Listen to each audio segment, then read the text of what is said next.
So I'm in the hot seat today for all you single people in your 50s and dating.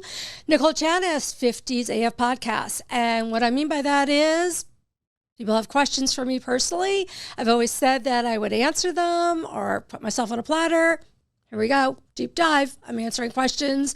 Some of them I don't even know what I'm being asked. Okay, here we go. Buckle up, everyone.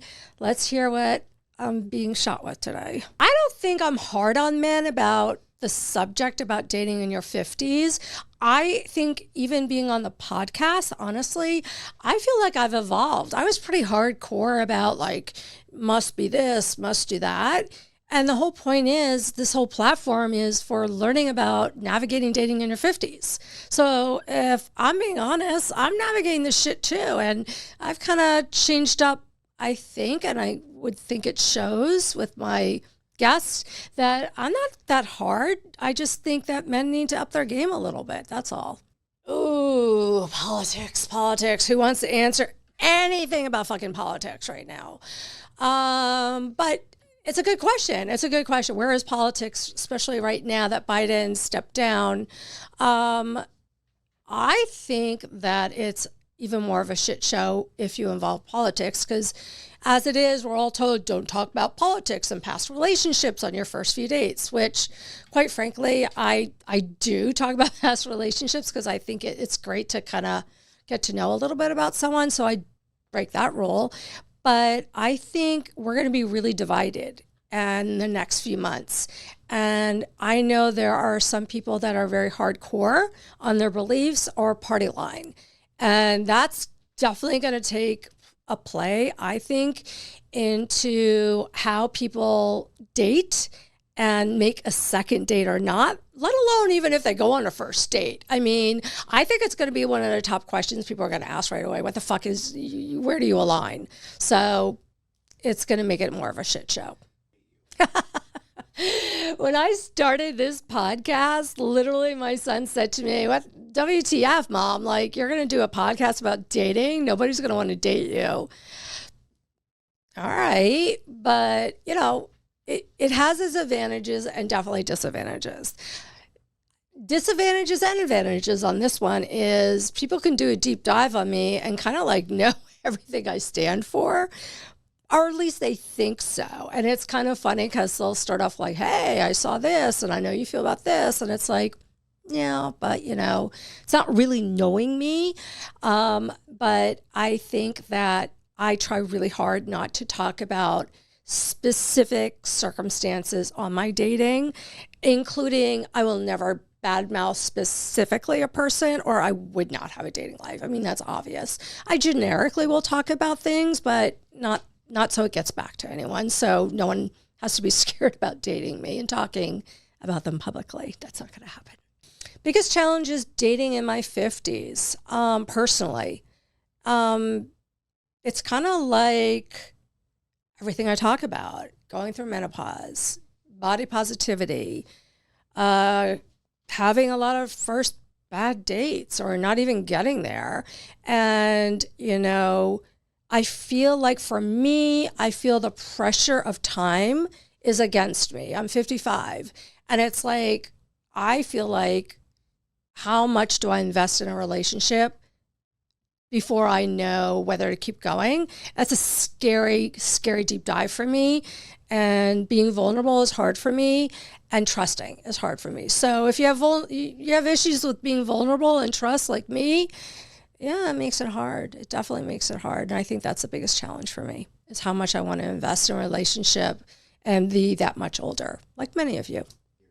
Holy shit, do I feel more confident dating in my 50s than I did in my 20s and 30s? I know that sounds kind of fucked up, but I really remember, if I recall, first of all, I never like did the big whole dating scene. I was always a one person at a time dater.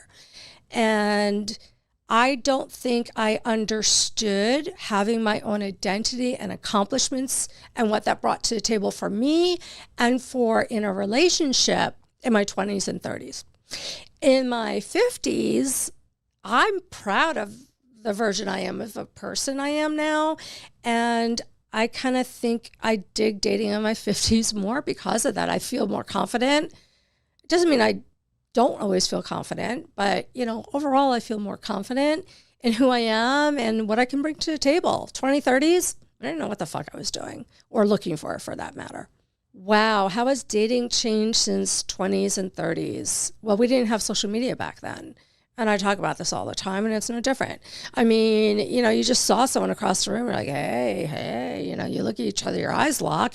If you're drunk enough, you hook up. But then you're kind of figuring out, do you have shit in common and where you're going? Whereas in your 50s, we're left with the fucking dating apps, because most of the people in their 50s dating, are either single and dating like you, so they don't have anyone to hook you up with, or they're married and they don't know anyone really single that's not like 30 years older than you. So I think that's definitely an issue. I think our priorities in life change and evolve as... I'm sorry, can you ask me the question again? Have your priorities changed when it comes to dating and relationships? I think that people evolve and our priorities evolve. And for me, I think early 50s, early on in being a widow, it was, I must find a mate. I must find a companion. Like, I was like, how am I going to become a good enough person to find someone? Here I am at 55, and I've grown so much, my confidence, who I am, what I can offer. So I feel stronger in picking an appropriate person to go in that next chapter with. And what I mean by that is not everybody wants that yellow brick road of, a ring and a marriage certificate at the end of the day. I definitely have learned that I do want a ring. I know that sounds kind of stupid, but marriage, I don't know. I don't know if I'm up for that. I'm not down, not saying no. I just need to understand why, I think, at this point. But I definitely would want a commitment.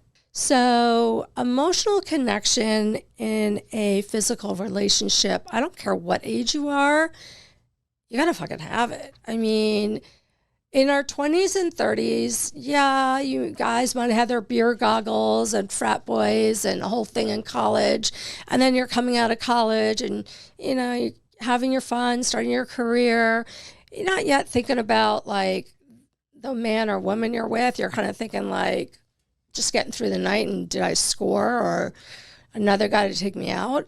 And I think in our 50s, it's a whole different ballgame. And I think that the emotional connection that we can have is because we really hone in on what it is we want. Me personally, if you're not mentally stimulating me, emotionally stimulating me, you ain't getting me to get off. It's just that simple. I'm all about mental. You got to get in my head. And part of getting in my head is I got to think of you as a smart person. I value, I respect you.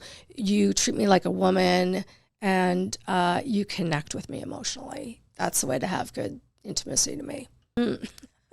My sexual history. Wow. Okay. It's kind of, there's things that weren't vanilla in my life, I would say.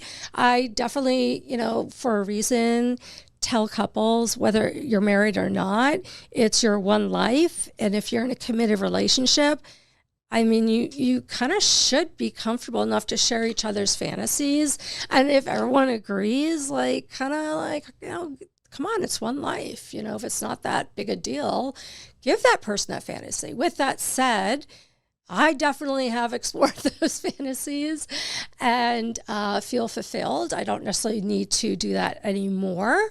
But do I tap into that mentally and enjoy maybe a better session? Yeah. So I'm pretty open if anybody were to ask me anything. How often do we engage in physical intimacy in our 50s? That question, honestly, depends on your partner. At 50, if I'm dating a guy in his 60s, upper 60s, he's definitely not necessarily, as up for it, let's just say. And then if I am dating a guy in their 50s, I'm doing it twice a day, for real. And I'm talking 2-hour sessions, guys. I know, yeah, I never thought I would ever have that shit going on, and I do. So fucking loving that. So walking before running and dating in your 50s. I think there are some people that want to fill a void as soon as they are. More divorced than I would say widows. But they just want to like immediately start going out there because they have this fear of like, ugh, if I don't start now, I'm going to get older and older and I don't want to be alone. I think being alone scares men and women, for that matter. I think women definitely feel a lot of pressure that they're not getting younger, looking younger. And it feels like the guys that they want to date and are aligned with are looking for the younger girls. So I think women should not run because you got to ask yourself, am I presenting my best self? Am I confident?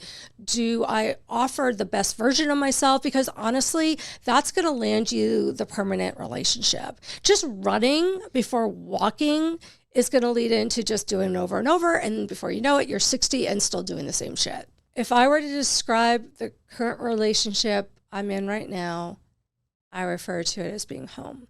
And home is I get to be who I am. I'm loved. I'm understood. I'm stimulated mentally, respected. I can let down my guard. I have a pretty big guard. And so home means so many things to me. And, like just trusting someone with my heart and letting my guard down is really big. And so, yeah, home. Yeah, he makes me feel like I'm at home. So women dating in our 50s, what kind of responsibilities do we all have? Some still have kids, predominantly maybe just in college for the most part.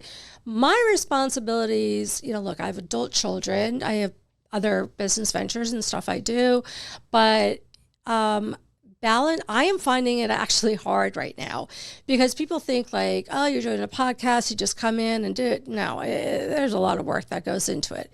And then there's a question like, well, you're creating your own stress.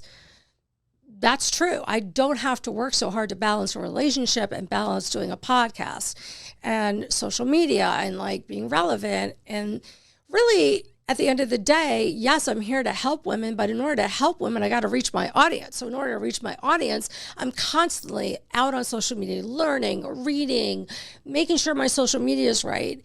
It's hard to balance because you're looking at the fucking analytics instead of paying attention and reminding yourself what your purpose is on this podcast, which is helping other people. And I got to say, sometimes my balance is not great. I'm working on it. It's not great though. Oh my God. I just got asked which relationship is more important to me, the relationship with my children or my spouse. Wow, that's not fair. That's just not a fair question. Oh my God. I will always pick my kids over anybody. But with that said, anybody I'm with, that's one of the things that's non-negotiable to me is having the same values and morals and understanding my relationship with my kids. So therefore, I'm not choosing. I put myself in a situation not to choose. And I personally won't date somebody without, similar age kids or understanding. And I'm sorry, but like men that never had children, I don't mean this in any mean way, but it's just I feel you won't understand me. But I'm always going to pick my kids. But in the right relationship, you don't have to. If you're divorced twice, does it affect how you see a man? The answer is yes. I mean, I was divorced before I met my late husband. And if anything, it showed me the good, the bad, what I didn't want. Now, I didn't end my second marriage by choice. That was, God gave that choice, unfortunately, to me, or that hand to deal with. I do find that if you're divorced twice, some of these men and women are kind of fucked up. I mean, they are. Some of it's in their head. And I think the outlook on men, if you're divorced twice, is the blame game. I think women are like always the victim a lot. Now, I'm not touching about emotional, physical abuse. totally different subject. So put that aside. I'm not talking about that. I'm talking about at some point, sometimes you got to look and say, what part am I in the role in viewing men from my past experiences? The best advice a therapist gave me, because I've been through therapy and I dip in when I need. And I was dating somebody and certain stupid things were like really annoying me and I didn't know why and I couldn't let it go. And I didn't know what this term yellow flags meant. And so one of the things I learned about viewing other men after being divorced is, and I do say divorced, is you cannot punish him for your past relationships and what another person did to you. Do not put that on the other person's shoulder. Ooh, love language. I like this question. How important is it to understand your partner's love language? Oh my God. I think number one thing almost up there is love language. Like seriously, like love language, we can all look it up, but it's different for each of us. For me, mental stimulation, touch is huge. The small stuff matter with me, not the big stuff. I don't need a guy to swipe his credit card and buy me big things. Not saying I wouldn't like it, but I think my love language is really important. And I think what I hear from other people, it's really important to them. It's just a matter of, do they honor and respect what their love language is and give in on it or not? Nothing's going to be perfect, but I'm big on laughter. That's part of my love language, as well as emotionally being understood and understanding that I may be an alpha in life, but in a relationship, I'm very traditional. Like, part of my love language is like, hey, honey, you come home and I got that drink in the hand and a dinner made, and can I take off your jacket and shoes? I know that sounds kind of corny, but I like taking care of my man. So there's a saying that goes, from a woman's perspective, I married you for life, not for lunch. So what that's saying is basically like, dude, we got married, we raised a family, now you're retiring. I've had this whole life, especially when the kids went away. And now you're retiring and you want to be like at my hip all the time? No. I think it's so important in a relationship, in a marriage, in a relationship, raising kids, all that time. You have separate hobbies, because if everything is just together,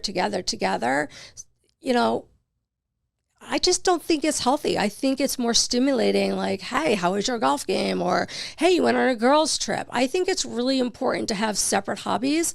But I do think dating in your 50s, it's really important to find a person that does share hobbies with you, because at some point the sex is going to go away. Yes, I know no one wants to hear that. But you need to, like, do you like to travel? Do you like to play golf? Do you like to play pickleball? Whatever it is. Do you like to go jet skiing, paddleboarding? I think finding somebody that has and shares some hobbies with you is important more as this stage in your life than it was in your 20s and 30s, actually. A lot of women think that sex is the only thing they have to offer a man in a relationship, or that it's the number one thing. And they feel, I think, a lot of pressure to, honor that. And I think there's so many other things that men want. I recently learned, there's some psychology behind this, but there's women that have male masculinity and, femininity. Well, apparently men have female femininity too. And it comes out later in life for them, like 50s, 60s, because they've been burning and churning. And now they're like looking to retire. And they're now looking to connect with you. And a lot of women are like, I don't want to connect with you. But you know what? A true man that is looking for the right life partner in a relationship is looking beyond a woman that can offer sex. They're looking to have that emotional connection as well as that physical connection, and, stepping into that role, maybe eventually being grandparents and traveling and doing all these things. There are so many things that a woman can offer other than sex in a relationship at any age, I think. But in our 50s, it's definitely understanding the mindset that you need to understand that sex is not the answer for everything. It's a great way to start the day, though. Oh my God, great way. Oh, how to describe my perfect man in 3 words. Oh my God, that's really hard. Um, I would say, God, okay, so 3 words to describe my perfect man is going to be compatible, because that's a big word. Um, Emotionally available, that's important to me. And aligns with me on my views in life, my morals and values. Sorry, I kind of like fucked that up, didn't I? I'm going beyond the 3 words, but someone that aligns with me. Okay, so how important is it to stay fit, whether you're male or female, dating in your 50s? I recently wrote a blog about this, and mental health and physical health is really a priority. Now, a lot of women feel body shamed because we're going through menopause or been through menopause, and they're comparing themselves to the 20, 30-year-olds where you can fucking bounce a coin off their ass, you know? Physical fitness is not necessarily just about the way you look. What I think women need to understand is physical fitness is taking care of yourself. I mean, the endorphins that get released when you go for a walk or do Pilates or something like that is not just about keeping your body in shape. It's also about the chemistry in your body. And like right now, I'm not feeling my best, but I gotta still kind of have that confidence. And I think a lot of what the importance of physical fitness, aside from the mind, body, and soul concept, is a lot in the hands of your partner. If your partner is saying, you are so beautiful, you are so hot, and I think those affirmations as a man and a woman giving to each other is what really helps you feel good about the way you feel. Because women in our 50s, I mean, there's a few percentage that I call them the skinny girls that eat fries. What the fuck? If you look at skinny girls, they all eat fries, French fries. I don't know how they do it, but I want to go on that French fry diet. That's all I have to say. So, it's not exactly as simple. And I think that you need to broaden the definition of what physical fit is. So, what's the best place to go on a vacation with my significant other?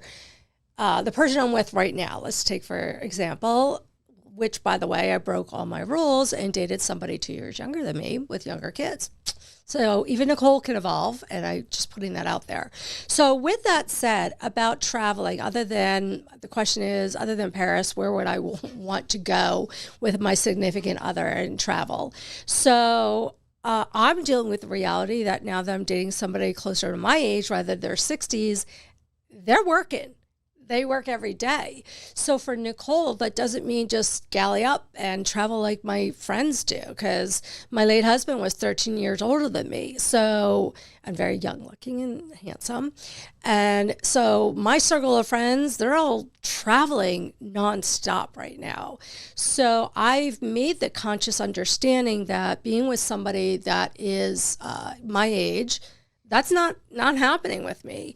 And also the other thing about me picking my favorite place to travel, it's not one place, and I don't need to be Paris, because once I was all about my kids, and my late husband about my kids, raising them. And when we hit the empty nest stage, he started getting sick. So just the time that we were supposed to start traveling, Nicole hasn't been anywhere. Like literally, I know that sounds sad. I'm so not worldly. It feels like almost embarrassing. So you pick and put a pin on it anywhere in the world, besides some countries, I'm game. But I personally am dating somebody my age that is not at that point where we could just pick up and travel. But I also believe in girl trips. And I think a healthy relationship should support the ability for guys to do guy trips and girls do girl trips. Like if you have to worry about your significant other being out with other women or men, that's not a healthy relationship. So I think my answer is I'll take those trips with my girlfriends right now until, if I'm with somebody still for years, that's my age, and they can't. In the beginning, about comparing myself to other couples and what they have versus my reality of life. Um, while I was a caretaker, while my late husband was really sick, and as a new widow, I definitely was the victim person. Like, woe is me. Life sucks. I'm watching everyone else, even during COVID, just living a better life. And I felt pretty much in a dark place when I became a widow, if I'm being honest. And a lot of that was due to comparing myself to what other people were experiencing and living. And honestly, yeah, that dark spot was pretty bad. I mean, there were days I was like, I just don't want to live. I didn't know why I should go on because I didn't know the roadmap. I didn't know if I could be loved or feel love again. So I would say early on, there was so much comparison and it made me more depressed comparing myself to other people and their situations and couples. But once I kind of like did the work on myself and found a purpose, more confidence, I don't really compare myself to anyone now. And I know that may sound weird. Even like a woman, if I see a hot woman someplace, I'm like, oh, she's beautiful. Like, I find myself so much more confident in who I am that I kind of sometimes even see my married friends and go, I feel bad for them because they've lost that spark. And lucky me, I get to find that spark with somebody. So it kind of switched for me a little bit. And I hope that like actually that answer, I hope that helps people, that particular answer. One book in her 50s, whether she's single or not, The Art of War. No, excuse me. I said it wrong. The Art of Negotiation. Okay, if you think about it, everything in life is a negotiation, a business deal. I think, you can learn so much about learning how to negotiate. And that's whether it's across the table in a business environment or in a relationship.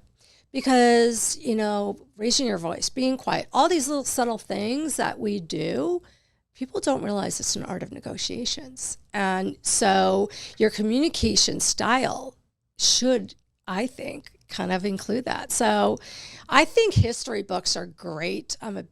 Definitely. And I also really believe that there isn't just one book. I think a lot of people want to read self-help books. All right, if that works for you. I am not an avid reader. I wish I was. My monkey brain keeps going and going and going. So I'll be like on page 1 and be like, wait, what was that? Like the scroll just went by. I actually value women. They like read a book a week. I'm like, what fucking drug are you on that you can like be that chill and relax? So it takes a lot for a book to capture my attention. I love this question. How important is to hug your man and make him physically feel safe? Wow. Well, that ties in with love language, but I think it also ties in with the fact that women in their 50s dating men in their 50s and 60s need to understand that they are now turning the corner, whether they realize it, admit it or not.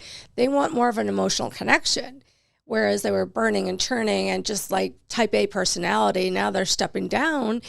And it's kind of like, this sounds really stupid, but I will take my dog and literally lay my dog's stomach, because she's a golden doodle, my older one and bigger, and like her stomach next to my stomach, I feel such a sense of peace and my anxiety goes down. And I find with the right man, as my definition of feeling home, I think that act of giving a hug is not just for women to enjoy.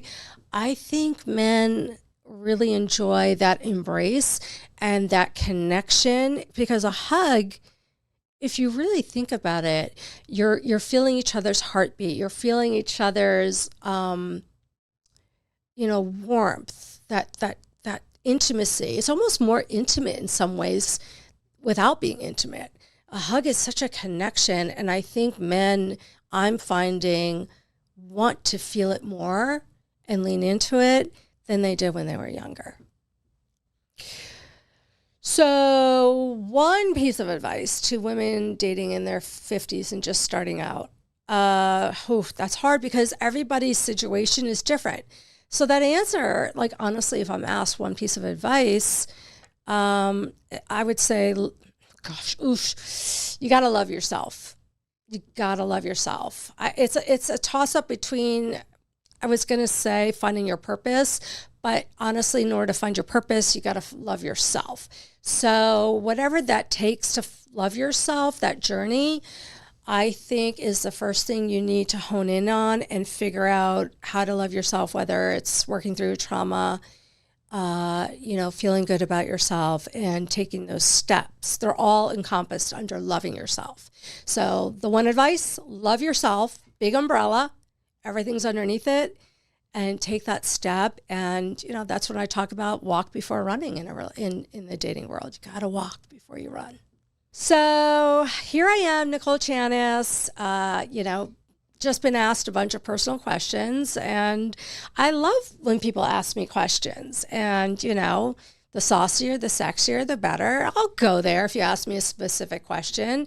I mean, the hopes of me doing this and doing the whole freaking podcast is so that people can be relatable to my experiences. And if, you ladies out there and men, I can't ignore the men, feel like, you can relate to the topics, then keep watching, keep listening. And I love the questions rolling in, and I'll do this every now and then. Okay. Thanks for listening or watching 50's AF podcast with Nicole Chanis, as I am more vulnerable in answering your questions. Take care.